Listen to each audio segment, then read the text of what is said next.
Cheers, guys, and welcome to Uncle Scott's Pancast podcast. Just a little iced tea today. Still fairly early in the day for anything stronger. So big Thanksgiving week edition here. Hope everybody is having a fantastic Thanksgiving, and I hope you get to spend a lot of great time with your family and eat a bunch of good food. We are actually not traveling for the Thanksgiving holidays. Normally we go to New Jersey and then to Alabama. I don't know if you remember from the previous Pancast, we had come down with COVID and everybody got over that. And then we all around here got a big batch of the influenza A.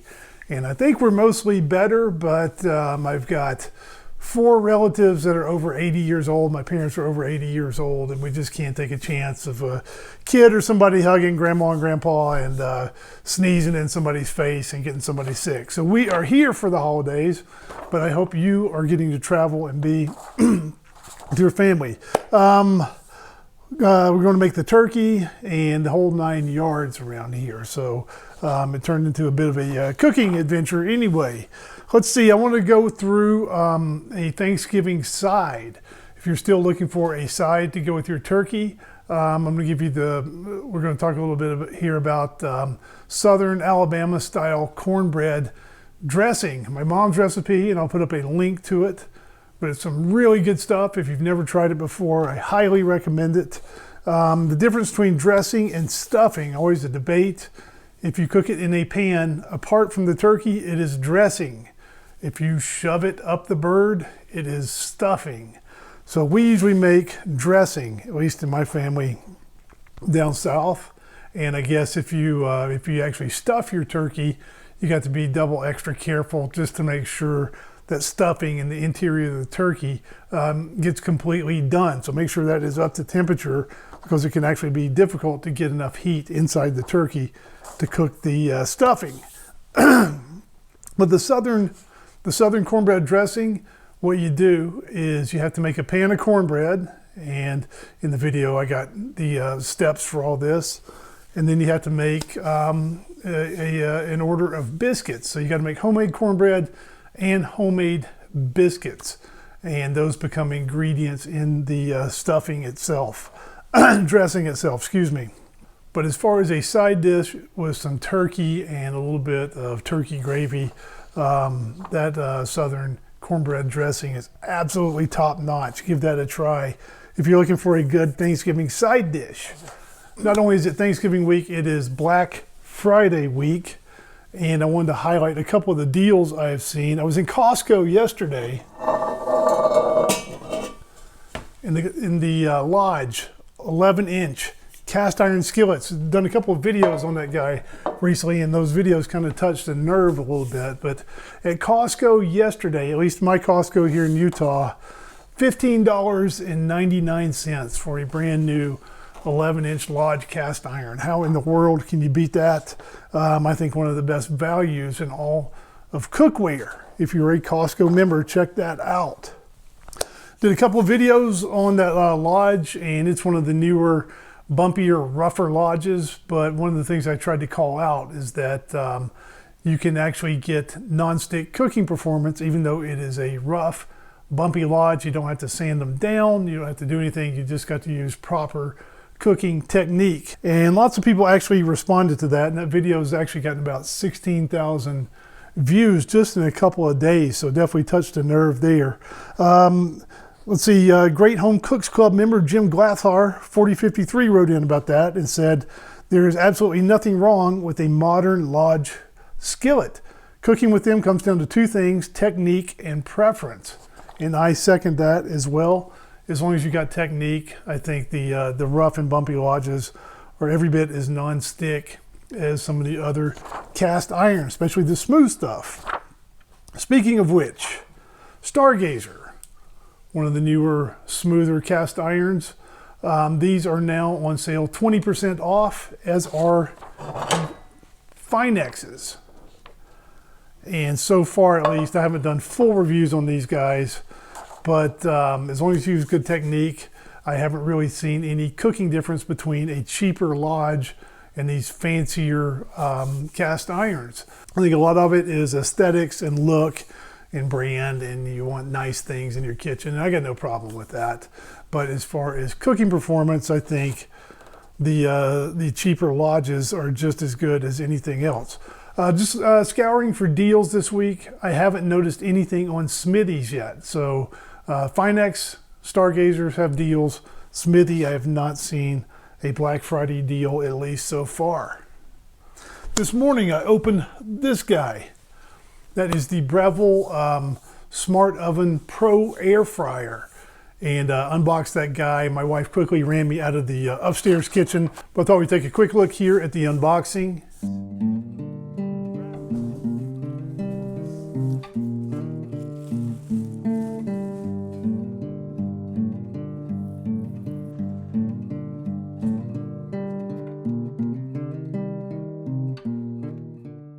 And I may be crazy here, but on the box, on the packaging itself, it's got pictures and it lists all the included accessories, and it's things like a pizza pan and some wire racks and a dehydrating tray, etc., etc. But it clearly lists on there a bamboo cutting board. So I unboxed this guy and looking all over the place for the bamboo cutting board, went back through the packaging and I couldn't find it. I thought, well, maybe they left it out.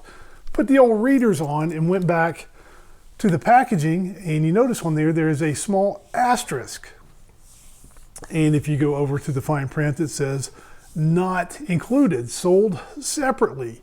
And I got no problem with selling separately a bamboo cutting board. What I do have a problem with is listing and putting pictures up of included accessories. And one of the things in the list of included accessories is not included.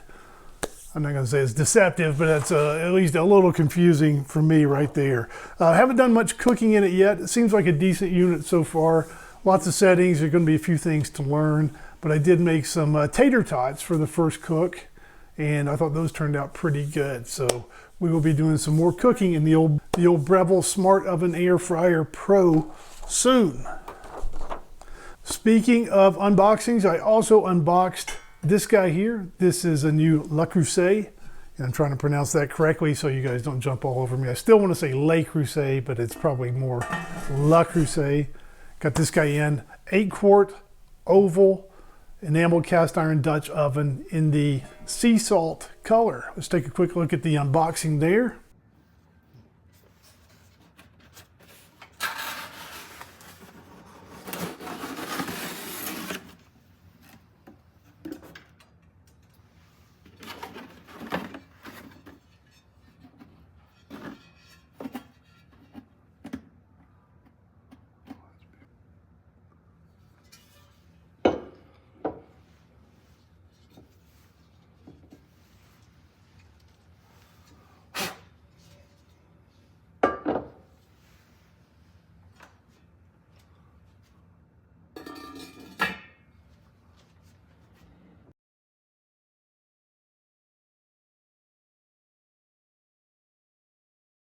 And I haven't done a whole lot of cooking in it, but I did immediately make a big batch of ribollita.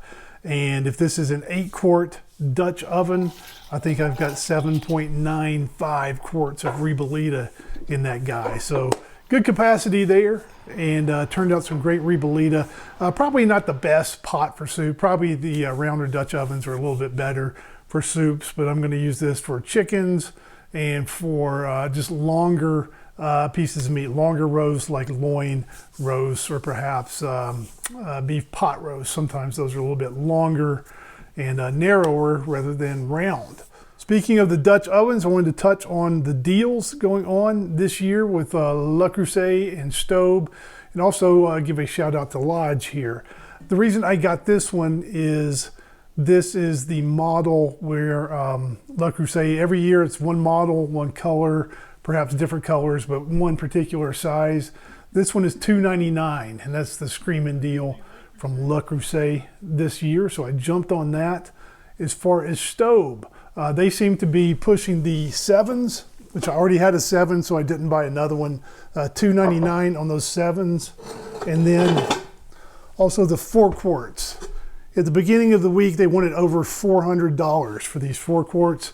Absolutely outrageous. Would not pay $400 for a 4-quart, but those have since dropped on sale, $149 on the 4 quarts, and I think that is a relatively decent price in the current inflation environment for a Staub 4-quart. Now, even though these are on sale prices, they're still very steep, and if you don't want to pay up for some of the French stuff, I completely understand that.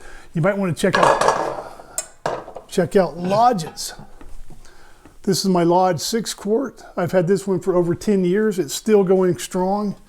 They got these on a big sale now, about $75 for the 6-quart, and I think $89 for a 7.5 quart. So if you don't want to spend up for the French stuff, the Lodges are a good value option there. Now, you're in the made in China realm. Those are not made in the USA. They're not made in France, obviously.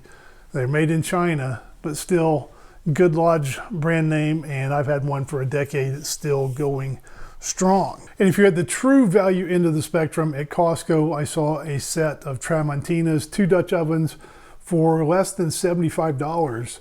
I've had a Tramontina myself for over 10 years. It's worked just fine. It's not French, obviously, but if you're at the value end of the spectrum, check out those Tramontinas at Costco. A couple other sales going on. Debouillet, they've still got the 20% off on carbon steel. I like that.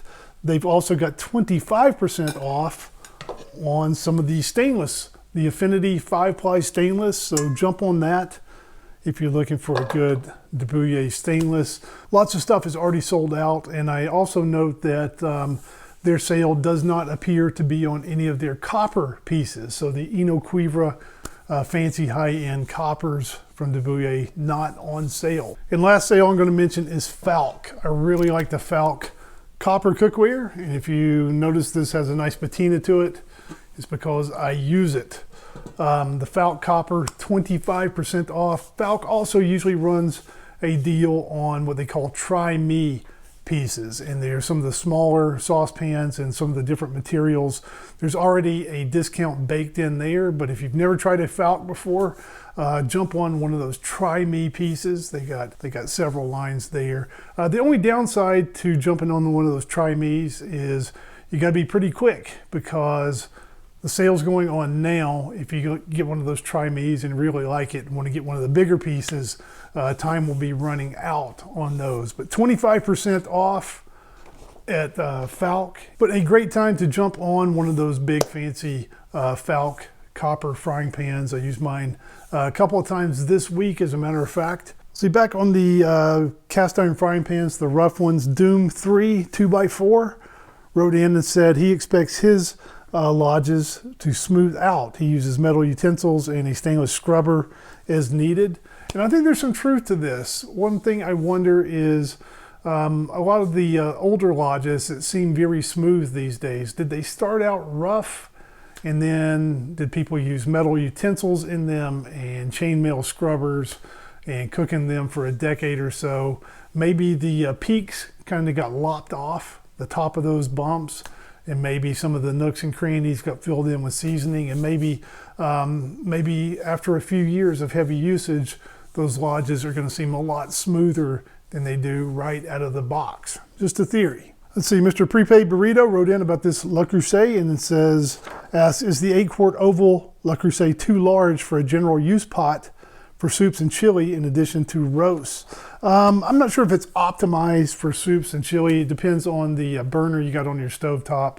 On my stovetop, I've got mostly round gas burners, but I do have one oval burner, and the oval Dutch oven sits nicely on an oval burner if you have one of those. I think you're okay on a round burner, but it's probably not quite as optimized for soups and chilies on a round burner as one of the round Dutch ovens. For me, I'm probably going to use this more in the oven, even though I did make some soup in it already. This is going to be more for roasts and chickens and that type thing. More for oven cooking for me. Let's see, Zico23FUL asks if he can cook a steak in a carbon steel omelet pan. Absolutely you can. Did a couple videos on an All-Clad fryer and one review in one comparison with the T-Fal fryer. Very similar models, and I called this out in the video. Ben, last name 6667, said that the All-Clad is a rebranded T-Fal.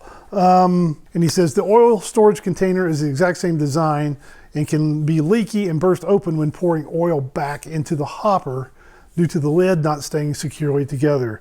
I've never had that happen with the oil leaking. What you can do though, if you were turning that up, is just make sure you grab it and keep your fingers on the top of the unit and as well as the bottom, and hold that lid on there if you're worried about that. But as far as a rebranded unit, I don't think it's a rebranded unit. I think the design is very similar, but I think that All-Clad is made with higher end materials. It's not just simply a rebrand. The materials are different. You get a little bit more functionality in the control unit. You get 10 degrees more cooking temperature, and you get a lot more metal. So they're very similar, but I don't think it's as easy as just saying that the All-Clad is a rebrand. Now, I've been recommending that T-Fal around here for almost 7 years now, can you believe it or not? That's been my go-to fryer. And what I think I'm going to do now is I'm also going to recommend that All-Clad as well. I would go with that T-Fal if you're a little bit more budget conscious. The food is delicious out of each, and they both cook very, very similarly. I would go with that All-Clad if you got an extra 50 bucks or so and you want a little bit better looking unit with just a little bit more functionality. But both fantastic fryers, and I do like both the T-Fal and the All-Clad. I see JLA3772 wrote in about carbon steel pans, wants to know, will the outsides of the pans rust? Yes, they will. The carbon steel, it's homogeneous, so the cooking surface and the outside are the exact same thing. So if you season the inside, you also need to take care and season the outside. Make sure you get your protective oil on the outside as well, or it can rust. He also wants to know, what is the advantage of a carbon steel pan? Carbon steel pans are not perfect, but they are really, really good at certain tasks. The advantage for me anyway, I like them in two specific areas. The first is that when you get your pan seasoned and develop your technique a little bit, I think they're every bit as slick as a Teflon nonstick pan, especially for eggs, so you can cook eggs. So you can get delicious nonstick sliding eggs in a carbon steel pan, and you don't have to worry about Teflon or PFAS or PFOE or any of those forever chemicals. I like it there. It's also tough as nails, and I really do like it for high heat searing. So temperatures that would absolutely ruin a chemical coated nonstick pan, you can get a carbon steel 500, 550 degrees and just sear the heck out of a steak. And that would ruin lots of other pans. Even some stainless steel cannot go over 450 degrees. Other advantages as well, but those are two of the biggest ones and two of the biggest reasons I love my carbon steel. Downsides, of course, you can't cook acidic ingredients in it, so you wouldn't want to simmer a tomato sauce in a carbon steel skillet, for example. And for me, we always talk about the 3-pan strategy around here. I would get a stainless steel pan, a carbon steel pan, and a cast iron pan. And if you got those 3 frying pans, you can darn near cook anything you would ever want to cook in a frying pan and have one that is optimized for a great job, no matter the task. Okay, one quick announcement here on the Pancast is that I think I am going to break the Pancast out into its own channel. I think just looking at some of my metrics and analytics, etc., I think having a Pancast in with other videos confuses the YouTube algorithm. Now, the algorithm is very smart at matching people with certain tasks. For example, if I say this video is a review of a carbon steel frying pan, there are people out there searching for great carbon steel frying pans, and it can match that video up easily. If there's a talk show such as a Pancast, and we're talking cast iron, we're talking enameled cast iron, we're talking copper pans, we're talking feedback, viewer mail, deep fryers, there's nobody out there searching for those 4 or 5 things together, and I think the algorithm gets confused. And what I want to do is break the Pancast out. It'll still be the exact same Pancast. It will just be on its own channel. So I don't have time to do that this week, but early next year, I think we're going to break it out. And hopefully, if you enjoy the Pancast, you will subscribe on the new channel and help it get up and going as well. But I'll let you guys know a little bit more as we get a little bit closer to doing that. Okay, I'm very thankful for my family, my friends, my wife, and my 2 kids especially, and also for you guys. So I hope we all have great Thanksgivings, and I hope you have a great time with your family and friends and eat something delicious. And we'll see you again next time on Uncle Scott's Pancast podcast.